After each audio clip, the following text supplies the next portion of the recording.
ये चैनल आज हम पढ़ने वाले हैं मध्य प्रदेश सामान्य ज्ञान में इतिहास से संबंधित वन लाइनर क्वेश्चन। सबसे पहले हम जानेंगे इसमें इतिहास में प्राचीन काल का इतिहास। प्राचीन काल के इतिहास के संबंधित हमारे पास वन लाइनर क्वेश्चन है। इसमें क्वेश्चन को हम इसमें जानेंगे। पहला है आदमगढ़ होशंगाबाद जिले में नर्मदा नदी के दक्षिणी तट पर स्थित एक पुरातात्विक स्थल है। यहाँ की गुफाओं में शैल चित्रों का अंकन मिलता है। यहाँ से पूर्व पाषाणकालीन औजार भी प्राप्त हुए हैं। मध्य पाषाणकालीन यह स्थल भेड़ व बकरियों के साथ प्राचीन मानव का संग दिखाता है। इन गुफाओं में चित्रित शिकार के दृश्य यह दिखाता है कि आदि मानव कैसे सामूहिक होकर विशाल पशुओं जैसे गैंडा का शिकार करते थे। फिर भीमबेटका रायसेन जिले में स्थित एक पुरातात्विक व विश्व धरोहर स्थल है। मान्यता है कि इस स्थान का संबंध महाभारत कालीन भीम से रहा है। यहाँ के शिलाश्रयों में मानव सभ्यता के प्राचीनतम अवशेष मिले हैं। यहाँ की गुफाओं में पूर्व ऐतिहासिक काल की अनुपम चित्रकारी मिलती है। फिर है नौदा टोली खरगोन जिले में नर्मदा नदी के तट पर स्थित एक ताम्र पाषाणकालीन स्थल है।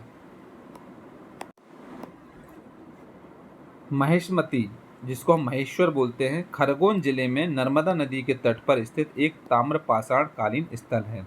इसी प्रकार नागदा उज्जैन, एरण सागर, कैथल उज्जैन, त्रिपुरी जबलपुर भी मध्य प्रदेश में पाए गए ताम्रपाषाण कालीन स्थल हैं। नौदा टोली, एरण व नागदा में मालवा संस्कृति 1700 से 1200 ईसा पूर्वी के अवशेष मिले हैं। एरण से गुप्त सम्राट रामगुप्त की मुद्राएं मिली हैं।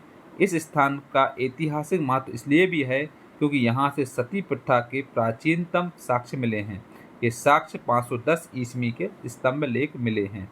नालछा 2010 में खोजा गया एक पुरातात्विक स्थल है। यह धार जिले में कारम नदी के बेसिन में स्थित है। फिर रामायण काल में विंध्य प्रदेश व सतपुड़ा के वन क्षेत्र निषाद जातियों के अधीन थे। नेक्स्ट है भरहुत, मध्य प्रदेश के सतना जिले में स्थित एक बौद्ध स्तूप के लिए प्रसिद्ध है। इस स्तूप के कुछ इतिहासकार मोर सम्राट अशोक से जुड़े हुए हैं, शुंग काल से संबंधित है। यह स्तूप अब ध्वस्त हो चुका है और इसे कोलकाता संग्रहालय में पुनर्निर्मित किया जा रहा है। जाने माने इतिहासकार वेबर के अनुसार मध्य प्रदेश का आर्यीकरण करने का श्रेय ऋषि अगस्त्य को जाता है। उनके नेतृत्व में यदुवंशी, जिसको हम कबीला, मध्य प्रदेश में आया और बस गया। रामायण काल में अविभाजित मध्य प्रदेश के दंडकारण्य, बस्तर व महाकांतार के सघन वन क्षेत्र थे, जिसके शासक यदुवंशी नरेश मधु थे। राजा दशरथ के समकालीन थे। ज्ञात हो कि आज ये क्षेत्र छत्तीसगढ़ स्थित है। महाकांतार का उल्लेख समुद्रगुप्त की प्रयाग प्रशास्त्री में भी हुआ है। महाजनपद काल 6ठी शताब्दी ईसा पूर्वी में अवंती व चेदी महाजन मध्य प्रदेश में स्थित थे। अवंती मालवा की दो राजधानियां उज्जैनी व महेशमती दक्षिणी राजधानी थी, जबकि चौरी बुंदेलखंड की राजधानी सुक्तिमती थी। मध्य प्रदेश के प्राचीन जनपदों के आधुनिक नाम इसमें बताए गए हैं। ये प्राचीन जनपद हैं, यहाँ पर आधुनिक नाम बताया गया है। उज्जैन अवंती प्राचीन जनपद था, जिसका आधुनिक नाम है उज्जैन। वत्स प्राचीन जनपद था, जिसका आज का नाम है ग्वालियर। अनूप का आधुनिक नाम है निमाड़। चेदी मतलब खजुराहो। नलपुर नरवर शिवपुरी का नाम है।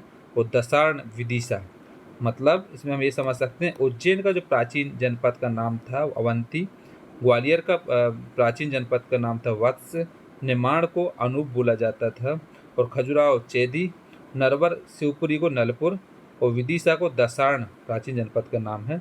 विदिशा नगर को प्राचीन काल में वेशनगर व मध्यकाल में भिलसा का भी कहा जाता था। उज्जैनी द्वितीय नगरीकरण अवस्था के दौरान 6ठी शताब्दी ईसा पूर्वी भारत का प्रमुख नगरीय केंद्र था। बड़वानी नंद शासकों के सिक्के मिले हैं। इससे सिद्ध होता है कि यह क्षेत्र नंद साम्राज्य का भी अंग था। नेक्स्ट है पुरातत्व विभाग को मुरैना के सिंघोनिया कच्छ पघात कालीन राजाओं के राजधानी सिंहपाणी में महाभारत कालीन नगर के पुरावशेष मिले हैं। इस स्थान की खुदाई के प्रस्ताव ASI को भेजे गए हैं।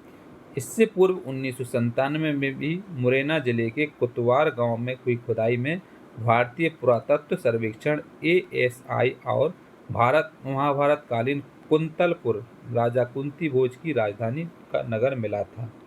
इसके अलावा मौर्य काल में अवंती मौर्य साम्राज्य का एक प्रांत था जिसकी राजधानी उज्जैनी थी। सम्राट अशोक की पत्नी श्रीदेवी विदिशा के श्रेष्ठ की पुत्री थी। अशोक भी सम्राट बनने से पूर्व अवंती प्रांत के राज्यपाल थे। रूपनाथ अभिलेख जिला कटनी तथा सांची स्तंभलेख जिला रायसेन सिद्ध करते हैं कि मध्य प्रदेश मौर्य साम्राज्य का एक अंग था। अशोक ने सांची व भरहुत में अनेक स्मारकों का निर्माण कराया है। सांची रायसेन जिले में स्थित एक स्थान मध्य प्रदेश के 3 विश्व धरोहरों में से एक है। यहाँ पहाड़ी के ऊपर अनेक बौद्ध स्तूप निर्मित हैं। इनकी नींव अशोक द्वारा रखी गई थी, किंतु बाद में शुंग काल में इनका परिवर्तन किया गया। इन स्तूपों में बौद्ध भिक्षु सारिपुत्र व महामोगल्यायन की अस्थियां रखी गई हैं।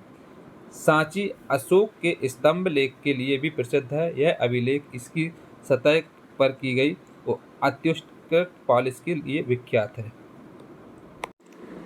इसके अलावा भिलसा या विदिशा या वेशनगर एक ही नाम है, वर्तमान विदिशा के निकट पाया गया स्थल है। इसका उल्लेख रामायण में जब कालिदास के मेघदूतम में मिलता है। ज्ञात हो कि विदिशा शुंग वंश की राजधानी भी थी।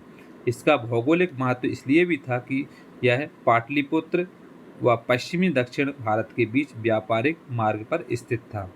फिर वेशनगर से यूनानी राजदूत हेलियोडोरस का गरुड़ स्तंभ लेख मिला है जो भगवान विष्णु को समर्पित है। शकों के सबसे प्रतापी राजा शासक तथा उज्जैनी के शक क्षत्रप रुद्रदामन ने 130 से 150 ईस्वी के मध्य शासन किया। बाघ की गुफाएं धार जिले में बाघ नदी नर्मदा की एक सहायक नदी है, तट पर स्थित है और पहाड़ियों को काटकर बनाई गई बौद्ध गुफाओं रॉक कट केव्स के लिए प्रसिद्ध है। ये गुफाएं बौद्ध विहारों के रूप में इस्तेमाल की जाती हैं। इन्हें गुप्त काल का माना जाता है तथा इनकी तुलना अजंता की गुफाओं से की जाती है। कुल 9 गुफाओं में गुफा संख्या 4 सर्वाधिक प्रसिद्ध है, जिसे रंग महल के नाम से जाना जाता है। इसकी दीवारों पर बौद्ध धर्म व जातक कथाओं से संबंधित चित्र अंकित हैं। भूमरा सतना जिले में स्थित है। यहाँ गुप्तकालीन शिव मंदिर के अवशेष मिले हैं। ग्यारसपुर विदिशा जिले में स्थित एक पुरातात्विक स्थल है। यहाँ ब्राह्मण, बौद्ध व जैन धर्म से संबंधित गुप्तकालीन व उत्तर गुप्तकालीन अवशेष मिले हैं। उदयगिरी की गुफाएं विदिशा जिले में स्थित हैं। ये गुप्तकालीन रॉक कट गुफाएं हैं। इन्हीं में से एक गुफा में विष्णु के वराह अवतार का अंकन है। नेक्स्ट है कैथल, उज्जैन जिले में काली सिंध नदी के तट पर स्थित है और वराह मेहर के जन्म स्थल के रूप में जाना जाता है। ज्ञात हो कि वराह मेहर प्राचीन भारत के प्रख्यात गणितज्ञ थे और उन्होंने यहाँ कपितिका गुरुकुल की स्थापना की थी। ब्रह्मगुप्त, महावीराचार्य और भास्कराचार्य इसी गुरुकुल से निकले गणितज्ञ थे। यहाँ से ताम्रपाषाण कालीन सभ्यता के अवशेष भी मिले हैं। वाकाटकों के राज्य का उत्तरी भाग मध्य प्रदेश में स्थित था। ज्ञात हो कि गुप्त काल में वाकाटक राज्य गुप्त साम्राज्य की दक्षिणी सीमा पर स्थित था। वाकाटकों ने 3री शताब्दी से लेकर 5वीं शताब्दी ईस्वी के बीच भारत आज के महाराष्ट्र व मध्य प्रदेश में शासन किया। इस वंश की स्थापना एक ब्राह्मण विंध्य शक्ति ने की थी। वाकाटक नरेश रुद्रसेन द्वितीय ने गुप्त राजकुमारी चंद्रगुप्त द्वितीय विक्रमादित्य की पुत्री प्रभावती गुप्त के साथ विवाह किया था। वाकाटक नरेश प्रवरसेन द्वितीय ने प्राकृत भाषा में सेतुबंध की रचना की। वाकाटक नरेश सर्वसेन ने धर्म महाराज की उपाधि धारण की।